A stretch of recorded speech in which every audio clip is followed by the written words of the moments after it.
Hello, I'm Abby Clausen at Advertising Age in New York, and this is part 2 of our About Digital report on the latest trends in viral marketing videos. In part 1, we spoke with Matt Cutler, a vice president at Visible Measures. That's a data firm that can now measure video audiences across the internet, much like Nielsen measures TV audiences. Today, we're still talking with Cutler, and the topic is what he thinks is one of the most effective online videos yet made by a marketer, a piece that may point the way for other online advertisers. It's a video for Samsung's HD camera phone. Let's watch it before we go any further.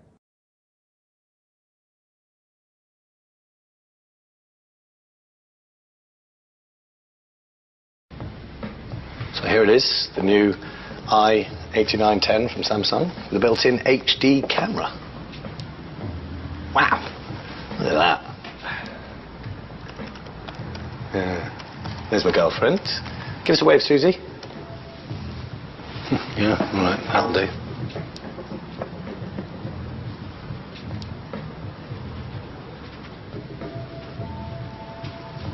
There's me, new trousers.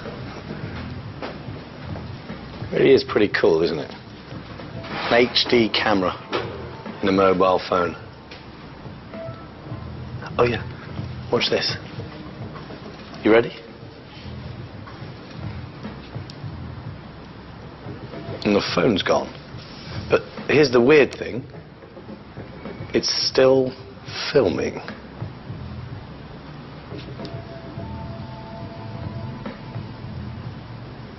See?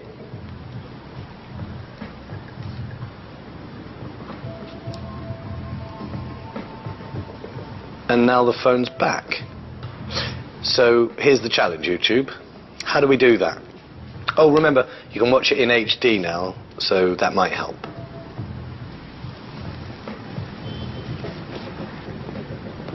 Did you see that, Suze? Put it away. Oh. All right, then. After that video was uploaded onto YouTube and began spreading to other sites, Visible Measures gathered data detailing the number of viewers who saw it, as well as the dynamics of their interactive behavior.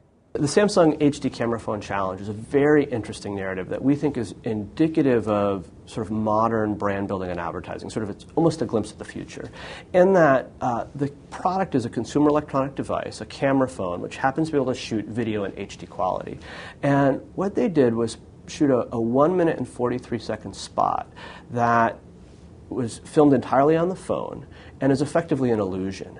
That it looks user-generated and has a series of effects that they state very clearly, we're not done with the computer, we're not done post-processing. And then they very directly challenge the audience, how do we do it? And what's interesting about this campaign is it never could have existed in any other medium. You couldn't do this in television. You couldn't really do it in traditional web. You have to watch the video in HD to figure out what's going on. And then the comment stream is everyone participating in discussing what they think the issues were, to the point that within just a couple of weeks it was viewed nearly 750,000 times.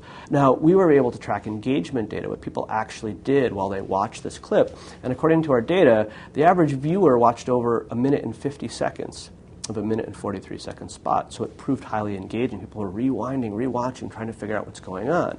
Then what they did is they issued a follow-on video that basically explained how they did the effect. So they said, here's what we did, here's how we showed it, and they showed basically the making of this illusion. And very wisely, Samsung incorporated comments from the original video that they produced. So they had specific usernames and specific comments and tied that to the creative.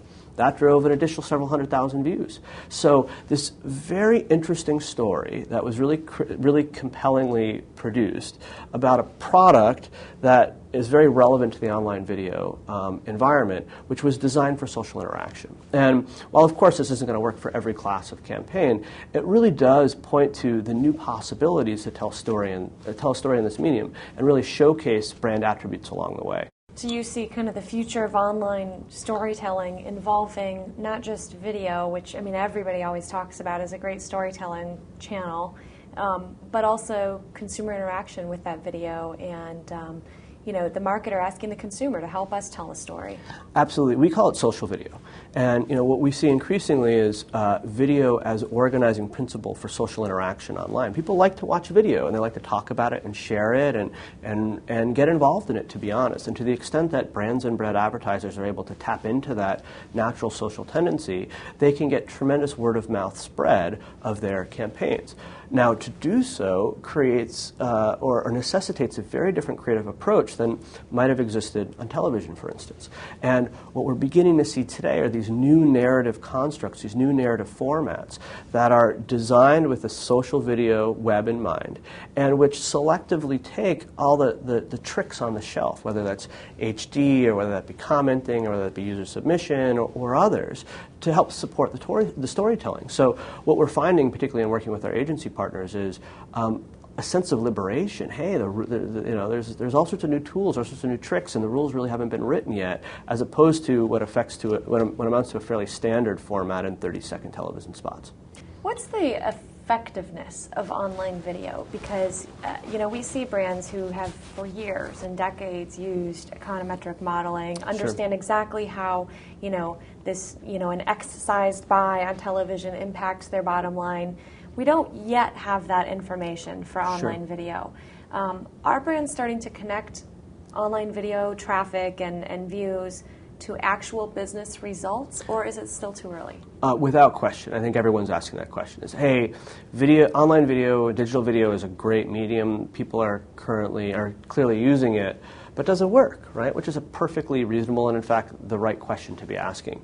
And without question, the clients we're working with are very focused on not just views or spread, but outcome and results. And while a lot of this stuff you can't really talk about quite yet, unfortunately, the marketing mix models are very much a part of it, to say, is a view in online equal, better, or worse than a view in TV? Is a view of a brand syndicated clip equal, better, or worse than a socially syndicated clip? We've done some work for one of the major quick service restaurants, and in their marketing mix models, they ascribe greater value to a socially generated clip view than to one of themselves. They view it as more authentic if someone watches one of their spots as promoted by another user as opposed to promoted by that brand in particular. We're also seeing increasingly direct measurement. So depending on how video gets distributed, click-through activity and registration activity. And just today there's been some results that have been announced basically showing, it's double-click on YouTube, showing that pure performance of video-based ads grossly outperforms not just static, but other interactive forms as well, other rich media forms. So the early results are clearly showing that online video is highly effective for driving change in behavior among consumers, but the seminal study has yet to be written, and we hope to be part of that when it does. And that's it for this About Digital report. Thanks for being with us. I'm Abby Clausen at Advertising Age in New York.